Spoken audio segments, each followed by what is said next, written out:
His team, who didn't have Ja last night. Knowing that I am surrounded by Warriors fans in the Bay Area, I would tell you that they are ecstatic that they stole this one. Yeah, it was on their home floor, but if you told Warriors fans going into the game that Steph, Wiggs, and Clay would shoot a collective 5 for 26 from three-point range, and the Memphis Grizzlies, despite shooting 25% on three-pointers, would actually outshoot the Warriors from distance, and the Warriors would still win, they would take it. If you told them that the Grizzlies would be up 93-90 and have multiple possessions to extend it to a two-possession game and would fail and the Warriors would win, they would take it. So, look, the Grizzlies' youth came to bear and was obvious down the stretch.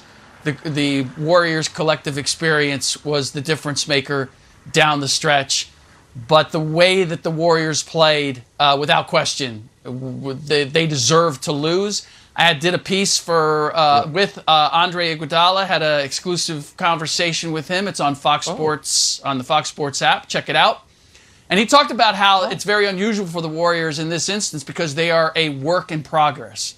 That he expects that they're only going to get better as they go, but they need to continue to win to keep that going. And the longer they're around, the better chance that Andre Iguodala is going to be able to play at some point. And I'm still of the mind that while they have the big three, they need the big four if they're really serious about trying to win a championship this year. So they extended it. When you got the win, they have a chance to take care of business now. Yeah, listen, I agree with a lot of what Rick said. They should be thrilled because they didn't play well enough to win, but luckily they were playing 6-on-4 for a lot of the game because Dillon Brooks played for the Warriors. So the Grizzlies had 4 guys, the Warriors had 6 guys. Tough to win that way. And listen, the butterfly effect of Steve Kerr goes out of his way, say Dillon Brooks broke the code, tries to make sure he gets suspended. Dillon Brooks then does get suspended. The Grizzlies lose Game 3. In Game 3, Ja gets hurt. Ja then goes back to the broke the code thing, which was out of character for him because clearly Jordan Poole didn't do anything wrong. Then Brooks comes back, tries to make up for the missed game by taking every shot in the book, despite not being able to hit any of them. All of a sudden, it's 3-1. But, Brew, there was a moment, I don't know if it was on the air or off the air, but it was in the first round when the Warriors were flying and Devin Booker had just been hurt. And you, because you've been on the Suns all postseason, and you were like, oh boy, if Booker's injury is serious, I'm not trying to misquote you here, but I think you said the Warriors might be my pick to win the whole thing. They looked great, and the Suns, because of Booker's injury, looked shaky. I do not think the Warriors can beat Phoenix or Dallas. I do not think this Warriors team is good enough. I was watching them last night, and I'm like, oh boy.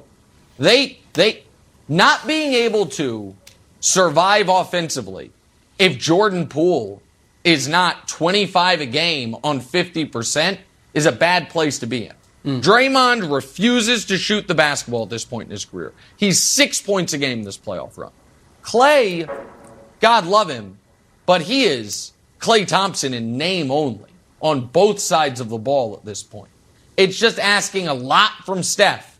And so I also thought there was a moment where I was like, oh boy, the Warriors, they haven't been healthy all year. Now they are healthy. Look out.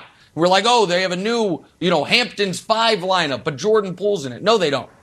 And you're playing Damian Lee big minutes. You're asking Jonathan Kuminga to see what he can give you and then gluing him to the bench. I feel like the Western Conference Finals is taking place right now between Phoenix and Dallas, no matter who wins this series. Yeah, I wouldn't go that far. I mean, we know you've been overrating Dallas all year, and I think that's still the case. I like rated. Phoenix in 6 in that series. And if, let's say it's Dallas and Golden State in the conference finals. It won't be, but I'll humor you. I'm going with Golden State. They're a better defensive team, at least they were during the regular season, than even Phoenix is. And I know Phoenix is having trouble with Luka. But they can put Draymond on Luka. You can throw Wiggins on. Luka's going to get his, but I just think they could make it tough on him. And I'm high on Jordan Poole. He had a bad night last night. It happens. We've seen Jason Tatum do it. We've seen Chris Paul do it. It happens. So I think that the Warriors are fine. And the Warriors, look, last night was a great win. It was ugly, it was gritty, it was grimy. But we saw why Memphis was 20-5 without Ja Morant. When he is their best player and they need him, no doubt about it. But they are better defensively without him. And that's how they were winning in the regular season. They are gritty defensively. Ja, as great as he is their worst defender. And if he's watching, you see right there, they're much better when he's off the court defensively.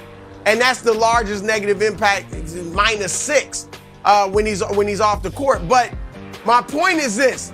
We all are talking about Ja. I believe he'll get in the club superstar, I think, Nick. And he should be.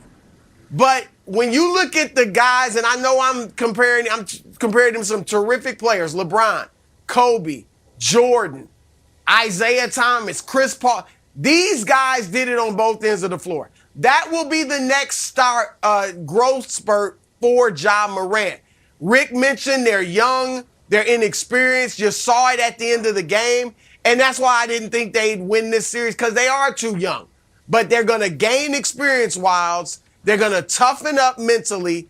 And I think Ja should look at it like, you know what? For me, the next step for me is to really become a good defender. And if he can do that, then sky's the limit for this team in the future. But no, Nick, I like Phoenix first in the West and Golden State second. All right, quickly on Klay, because I think what you said was fascinating. Rick, what's your take on Klay? Because he's shooting 37% from three in the playoffs. He shot 38% in the regular season. But this run, I don't know why. I kind of like in my heart want him to shoot 100%. Like when he misses, I'm like, oh no. So he went 0 for 7, 4 for 6, 2 for 12, 3 for 10 in game one. Are you worried about Klay, that the old Klay that we remember is kind of gone? Or is it just sort of like, you know what, he's going to hit 38%, everybody should be happy with it? No, the old Klay is gone. Let's be realistic. He's had 2 horrific injuries, and the fact that he's back playing, we should celebrate that. But to expect him to be the old Klay, and the problem is he keeps trying to be the old Klay. Like, he keeps thinking, if I shoot it, it'll come. It's going to come. Well, they can't afford that. He needs to dial it back and find a way to be efficient and accept that he is a different Klay at this point. We should also mention that they won with the Sacramento Kings head coach coaching them. That's also surprising. So, they stole one in multiple. All right, let's stay out west. Talk some Mavs Suns. Can CP3